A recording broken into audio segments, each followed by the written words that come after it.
Good evening sa inyong lahat. Nandito na naman ako. Tong video ko is continuation sa kanina na sinabi ko. Kasi merong nag-comment doon sa ano ko na sabi niya, sandali lang ha, basahin ko. Kasi para dili ko mutuo nga kung pobre ka makatabang. Unsay itabang sa vloggers kung wala sila mga sponsors. Gamay ang mga views. Karon nag-ingon ka nga if may kita ka sa imong vlog. Kumbaga itong comment na to guys, talagang inano niya sa akin. Address niya to sa akin. Nag-ingon ka sa imong vlog, ihatag mo ni Krishna. Kay daghan nako nakita nga mga vloggers ang uban milyon na ang mga subscribers pero nang hina ang mga views karon wala na. Ang iba wala sponsors o gamay ang views, galisod-lisod na ang ilang mga channels. In short, wala na income. Tapos ako gasulti lang sa tinuod. Sa akong nakita o ga-observe lang ko, ang uban nga mga vloggers gapangayo sa mga sponsors para may ihatag sila sa mga grocery. Sa ilang giadtuan nga pamilya, dili kalihok ang mga vloggers kung walay money. Real talk. Tama. Day, or langga, o ano bang tawag ko sa'yo, hindi kita pangalanan na naman. Ganito yun, Day. Unsay itabang kung wala. Totoo, ano nga bang maibigay mo kung wala? Pero ito lang masabi ko sa'yo. Example ko ito, at hindi naman sa nagbubuhat ako ng bangko.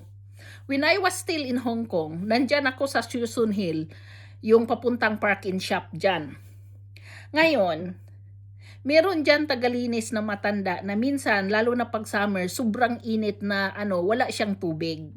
So pag nadaanan ko siya dahil mamimili ako doon sa park and shop, sinasabi ko sa kanya, Manong, meron ka bang tubig dyan? Ang init-init. Kasi binabati ko lahat madaanan ko. Tapos sabi niya, wala nakalimutan ko kanina. Tapos ang init-init. Sabi ko, hintay-hintay ka lang pagbalik ko.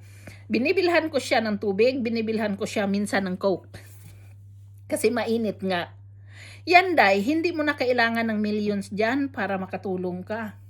Yun na lang yung empathy mo, na ramdam mo yung naramdaman niya, yun na yun. Yun, kung gusto mo lang naman tumulong, hindi mo na kailangan na mag-ano ka pa. Kailangan mo ng maraming pera. Ngayon naman, merong ibang vloggers na hindi makakilos na walang pera from the sponsors. Dahil ako ganito yun ha. Ako, yung pinangtutulong ko, yung kumita yung Facebook ko, palagi ko na yan sinasabi na sa inyo. This is my third time na nagsabi. Kumita ng kunti for the first time. Binigay ko doon sa batang nangangailangan dahil nadurog yung puso ko sa itsura ng bata.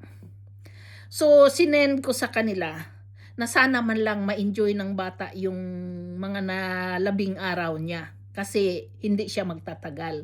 So binigay ko doon. So hindi naman karamihan yun eh. Hindi kailangan ko ng pera. Hindi kailangan ko maging milyonarya para makatulong. Ang isa pa, example ko rin.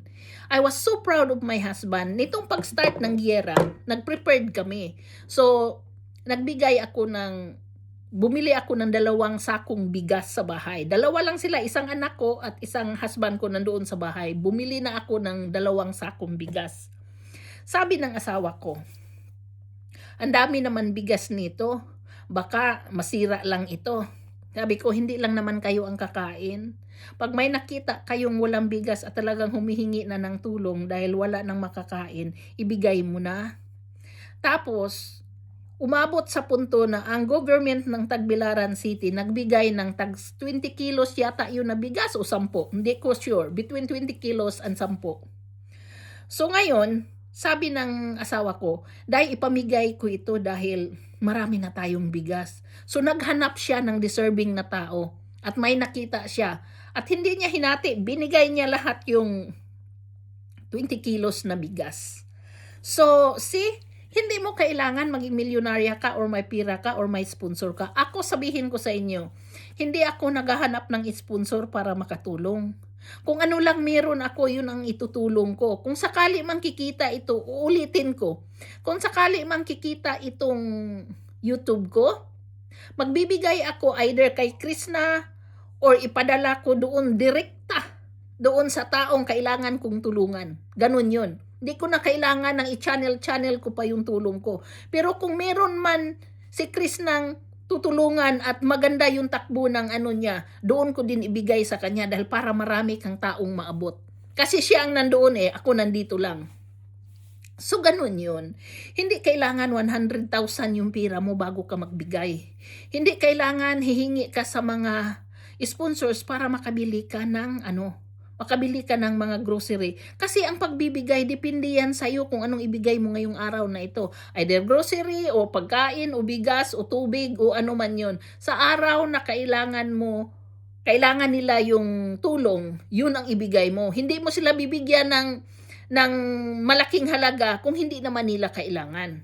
Yung mga may sponsor, yan makapagbigay sila ng malalaki dahil may sponsor nga. Katulad ni PB, nakapagbibigay siya ng malaki dahil may mga sponsors, may tumutulong. Ito naman si Chris na wala Yung binigay nga niya, kita lang yun niya. Alam mo, doon mo makikita yung kabusilakan ng puso ng isang tao. Dahil yung kakainin na lang nila, ibigay pa niya. So dahil alam niyang nakakakain na silang pamilya ng maayos, nagbigay siya. Kasi yung pagbibigay mo, it's a karma. Babalik sa'yo yun. Dahil kung natulungan ka nung araw, dapat tumulong ka din. Kasi baka mamaya, pag ikaw nangangailangan ng tulong, wala nang darating sa'yo.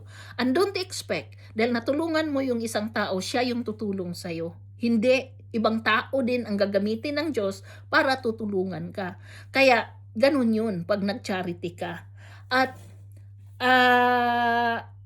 yung mga sponsor naman, kung magbibigay ng pira yun sa mga taong pinagkatiwalaan nila, dapat yun updated. Dapat yun tawag nito? Kwinta, kumbaga. Kasi para alam ng sponsors na napunta talaga doon. And kayo namang mga sponsors, huwag kayong mag-expect na talagang ibigay doon ng kaagad-agad mayroong kwinta. Dahil hindi madali yung mag-charity at magkwinta ka pa. So, meron yan agreement between the sponsors and yung magtrabaho niyan. Kasi kayo nagbibigay lang, magtatrabaho sila. Sila namang nagtatrabaho, hindi makamove kung walang nagbibigay. Sa part ko, wag mo na akong i-bash dahil hindi ka uubra sa akin. Dahil pag nagbigay ako, pira ko to. Yung nagbigay ako, kita ko yun sa Facebook kasi kaya ko nga binigay dahil para sa akin, pira sa hangin, 'di ba? Ngayon, kung kukita itong Facebook ko, magbibigay din ako. Hindi ko sasabihin sa inyo na lahat ibigay ko na. Kasi kahipokritahan yan. Alam kong hindi yan mangyayari. Ngayon sasabihin ko, magbibigay ako. At pwedeng idirekta ko doon sa mga taong tutulungan ko or doon sa mga taong or kay Krishna. Pero minsan, ang pagtutulong, para naaasiwa kasi ako ba? Na pag tumulong ka, kailangan kong ipaalam sa inyo na, uy, tumulong ako ni ganito. Di ba ang sabi ng Diyos? Kung tutulong ka, kung ano yung nasa kaliwa mo, huwag mo nang ipaalam sa kanan mo. Di ba ganun yun? So, kaya ako naaasiwa pag akong tumulong at sasabihin ko sa inyo. Pero na-example ko na lang dahil sa mga ganitong comment. Pero entitled ka sa comment mo, no matter what, entitled ka doon. So hanggang dito na lang ako dahil kakain pa ako dahil nag-intermittent fasting ako. Hindi ako pwedeng kumain ng 16 hours. At 12 o'clock na kailangan ko na talagang kumain dahil tubig lang mula kagabi hanggang ngayon ng 16 hours ang iniinom ko. Kaya gutom na talaga ako. Kaya bye guys! Thank you so much!